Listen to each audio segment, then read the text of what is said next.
تاني نقطة حابة أتكلم فيها وهي التشتت، ما تشتتش نفسك، فلان بيقولك انت هتشتغل بعد 3 شهور، فلان هيقولك انت هتشتغل بعد 6 شهور، هي الفكرة مش في انك تشتغل، انت ممكن تقول انا جاهز للشغل وتلاقي عميل طلب منك حاجة وتحس ان انت مش عارف تتصرف ازاي، فانت لازم تكون متأسس كويس ولازم تكون ايدك واخدة على الأكواد كويس ولازم تكون جربت بروجكت واتنين وتلاتة علشان تثبت المعلومة عندك. تطبيق عليه نسبة كبيرة علشان تثبّت المعلومة.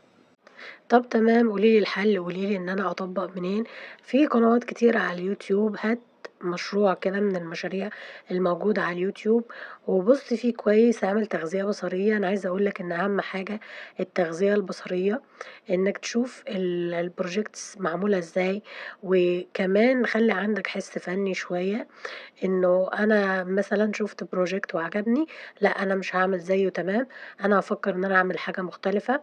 وهامشي خطوة، خطوة زي مثلًا في الفيديو بيعمل إيه، أنا باسمع الفيديو الأول مرّة و2 وبعدين أفكّر أطبّق بنَفْسي، نصيحة منّي ما تطبّقش زي ما هو بيطبّق بالضبط، يعني مثلًا ودي نصيحة وتركاية